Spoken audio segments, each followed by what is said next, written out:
a nova ordem mundial em Davos. Vem comigo e vamos entender. O Fórum Econômico Mundial, que acontece na cidade de Davos, na Suíça, aconteceu em janeiro.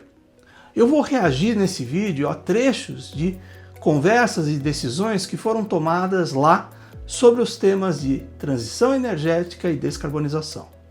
Eu sou André Ferrarese e ajudo você a entender de maneira mais clara os caminhos e os cenários estratégicos para fomentar a sua atividade de inovação. Vamos nessa? Not far from China. So what do you think needs to happen to change that consumer cultural narrative as well? Because clearly buying trends are ultimately the consumer's choice at the end of the day as well. EV adoption in states and countries that are perhaps more climate conscious is accelerating, but of course that's not everywhere. Well, I think one thing is that technology continues to improve. So we have to recognize there's somewhat different use cases. So in the US, we drive the most. We're really spread out in our suburbs. We do more road trips because we have relatively poor rail. So the use case is different. And so people want bigger vehicles, bigger ranges. And that just means closing that price gap between EV and ICE is harder. But I think it's the technology. So BYD and CATL brought out new battery and charging technology that BYD's actually got in market. Yeah. That's megawatt charging. So you can charge that BEV just as at a fast It's like 5 minutes, 400 kilometers. It's just like getting gas. Yeah, so that whole as fast as the refueling. Right. That's what became changing. Right. So that technology change makes EVs a more perfect substitute for the internal combustion engine vehicle people are comfortable with. Solid state batteries, they're starting to come. Limited production is supposed to be in market this year. And I think also in the markets that tip, everyone knows that they're really fun to drive. I feel like I don't say that enough. EVs are really fun to drive. They accelerate really well. They're quiet, they're smooth, and intelligent. And then for people who can charge at home, you don't even go to the gas station. Nesse primeiro trecho, o tema são carros elétricos. E a pergunta, inclusive, do painel é se eles terão um potencial de serem dominantes. Qual o potencial econômico relevante de um caminho de elétricos na sociedade mundial? Veja que o tom da conversa acaba sendo: a tecnologia está evoluindo, a tecnologia vai chegar ainda num amadurecimento claro e que isso vai efetivamente tornar exponencial o crescimento dos elétricos. Veja, nós já vimos num outro vídeo aqui no canal a importância de autonomia e velocidade de carregamento. Porém, eles não são fatores únicos. Há outros parâmetros importantes que limitam a capacidade dos elétricos serem pensados além de um nicho importante de mercado para casos especiais de uso. Agora, um erro clássico tomado nesse painel e usualmente apresentado em ambientes internacionais é o tema da total falta de comentários sobre híbridos, principalmente os híbridos combinando e alavancando o uso de combustíveis sustentáveis, entre os combustíveis sustentáveis, principalmente os biocombustíveis. Hoje, eles são a solução de maior potencial de descarbonização, inclusive comparado com os puramente elétricos, com fonte de energia limpa, e ainda uma outra perspectiva, são também mais econômicos, por isso capacidade maior de ganhar escala em diferentes tipos de aplicações. Então, esse é um erro clássico, vale prestar atenção e atualizar os seus modelos dos cenários futuros. Andres, last question to you on this front. You talked a lot about storage as a key dimension of security. Could you just say something a little bit more about that, and then I'm going to open up and get just literally 2 or 3 questions, and they'll give you all a last word. Well, when we started lithium-ion batteries for grid stability 15 years ago with the first sort of commercial application, we've really seen prices drop by 80% plus. So now it's like a hammer. You could use it for many things. So you talk about data centers. Well, actually, inside the data center, you have a lot of spikes. So you can put batteries inside to make the data centers better. You put them outside, to manage their needs to interconnection for the grid. So I guess my message here is that we have to apply more intelligence because, if you could shave like 1% of data center demand on peak hours in the States. It's extraordinarily valuable. We have the technology to do it. The question is, do we have the business models that make that possible? So I think in any situation, even take the States, are we going to use our gas plants more? Well, you put batteries on them so you can run them technically efficiently. So I think it's a key technology. I also think that the battery composition has been changing. We're going to get better. We're going to go solid state batteries, and that's going to be a dramatic change. So the way I see it, something like AI that we've talked about as a problem, it's also part of the solution. It will help us come up with better chemistries. It will help us manage the grids better. And to leave a sort of provocative thought, I think that in the initial phases, AI may actually increase the productivity of some of the developing countries more, because what is it? It's like human capital. So just think of in these countries where you don't have many engineers, you don't have many doctors, having access to that, the marginal improvement for them could be dramatic. So what I see is that we need to really make it easy to apply these new technologies and not just try to win yesterday's war. Thank you very much. Nesse segundo trecho, o tema principal é armazenamento de energia, um tema crescente em termos de discussão estratégica, dada que muitas das fontes renováveis de energia são de fontes intermitentes. E todo o gerenciamento e o melhor uso dessas tecnologias passam por uma capacidade de armazenar energia. Por isso que acaba se tornando e falando muito de uma solução global que seria o armazenamento em baterias. E baterias acaba desdobrando em uma outra perspectiva importante, que é a cadeia de suprimento dos minerais críticos. Esse é um tema bastante forte em várias discussões, fazendo parte de ambientes de decisão geopolítica, inclusive fomentando e habilitando temas, inclusive, de disputas entre países, além do potencial de colaboração entre outros países. O Brasil detém muitas reservas importantes de minerais críticos de baterias, mas ainda não faz o uso intensivo do processamento desses materiais e não está inserido efetivamente nas etapas iniciais da produção de baterias. Há sim grupos de montagem de baterias e por isso a estruturação desse ambiente é estratégico para um caminho brasileiro focado num maior uso de armazenamento de energia como cenário estratégico do uso de energias renováveis. Vale citar aqui, como foi comentado, a importância da criação de novos modelos de negócio e como tecnologias como a inteligência artificial podem ser viabilizadores desses modelos. Como que a economia de energia, como que a maior produção e utilização energética podem ser caminhos de viabilização desse tema, para que a gente não caia em limitações atuais, como, por exemplo, controladores centrais da distribuição e transmissão de energia, mas como que isso habilita a maior descentralização no processo como um todo, sem perder a chamada segurança energética. E veja que esse tema é bastante interessante. Hoje, globalmente, a discussão é em torno de baterias, mas existem outros processos, outras tecnologias de armazenamento, às vezes até muito mais simples, como, por exemplo, o bombeamento de água para a reserva de hidrelétricas, né? Então esse é um tema importante, mas ainda muito limitado pela falta de regulamentação no setor. Então esse é um ponto-chave para a gente entender como essa limitação aí dentro da regulamentação acaba inviabilizando ou não colocando nem em discussão uma solução muito simples, bastante disponível em países com recursos naturais como o brasileiro. Very good morning to all of you. Thank you. By an incredible panel of It's a very important topic, which titled "In the Midst of This session on redefining Europe's place in the world. Shared prosperity within planetary."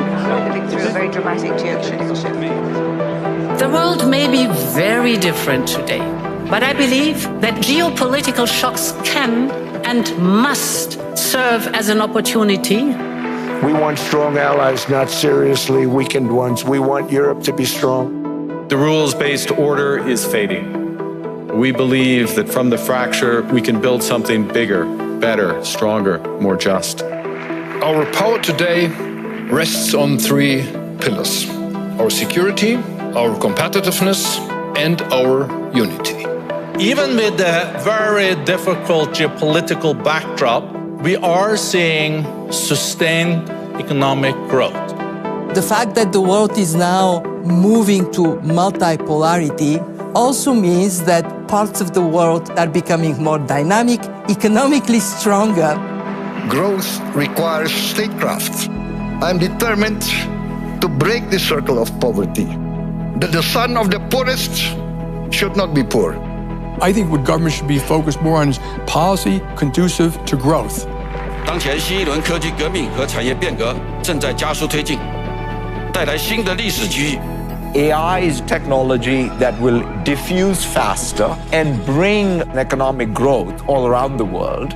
I would advocate that for the developing countries, build your infrastructure, get engaged in AI, and recognize that AI is likely to close the technology divide.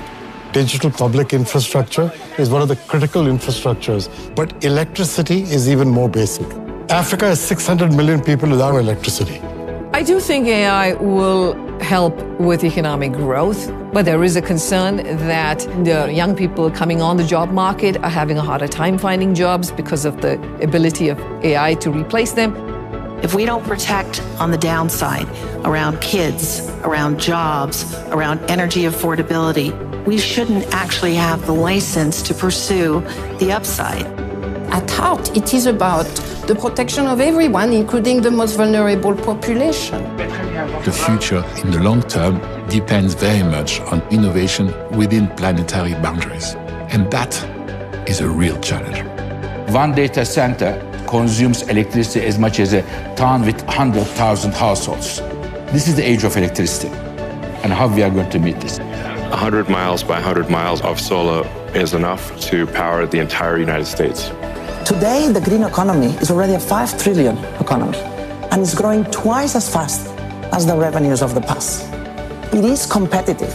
It is bringing resilience. A lot is happening. It is disruptive, but we need steady nerves, calculated approaches and answers. I meet citizens group, I can see that there's anger, and the anger is just about ensuring a life with dignity for everyone. This is our duty as business leaders, as head of states and governments, and we have everything in order to deliver this agenda. The most important thing we must do is listen. We're not going to agree on everything. In fact, I'm sure we're going to disagree, but it's more necessary than ever before to have that conversation. That is going to be a factor of willingness of people to accept and tolerate different paradigms, different cultural preferences, and different views of the world.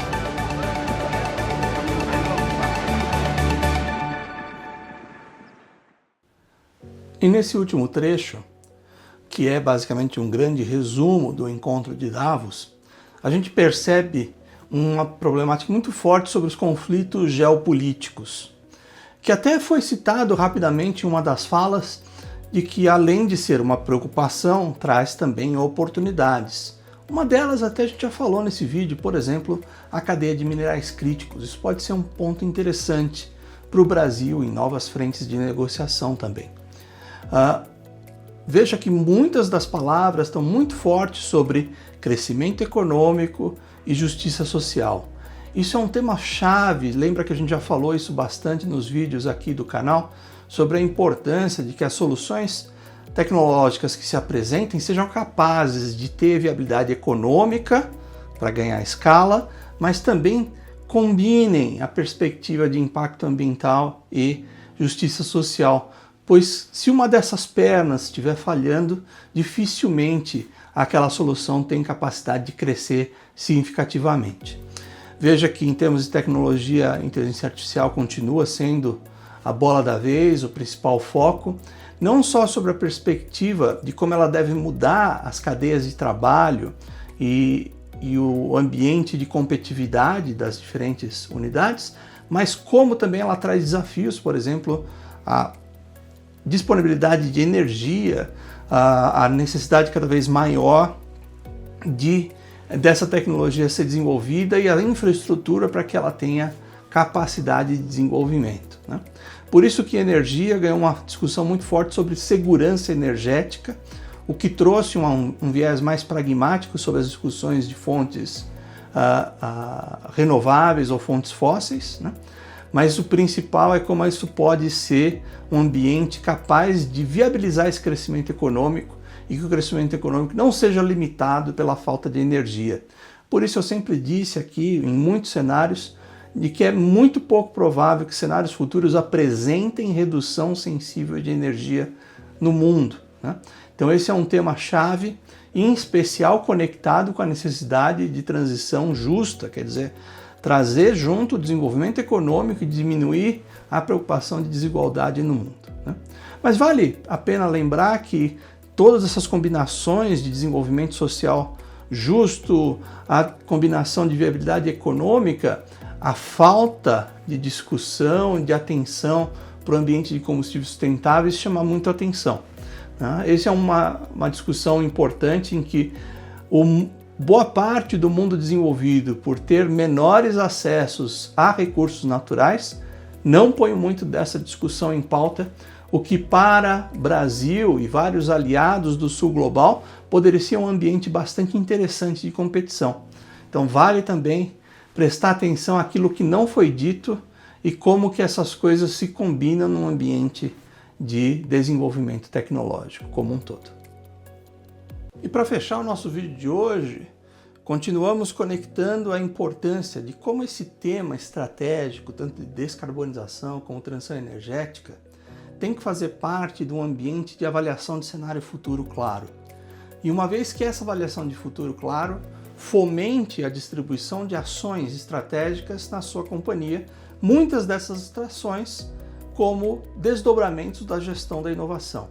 Então por isso que é interessante ter esse tipo de atenção, esse monitoramento, que fazem parte de uma missão importante da gestão da inovação, que é garantir vigilância tecnológica para a empresa e diversificação e análise de futuro, né?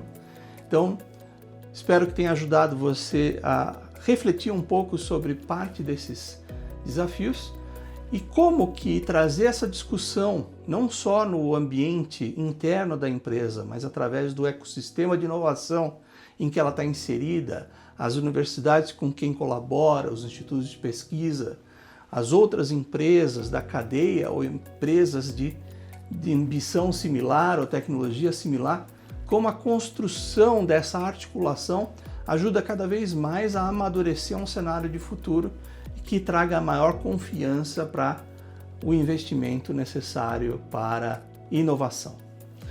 Deixe os seus comentários, diga o que mais você identificou nas diferentes mensagens e vídeos de Davos que vale a pena a gente discutir e destrinchar um pouquinho mais para deixar mais claro como que esses impactos que são puxados por uma cadeia de desenvolvimento global vão impactar os negócios das nossas empresas e como a gente se prepara para transformar desafios em oportunidades. Até mais!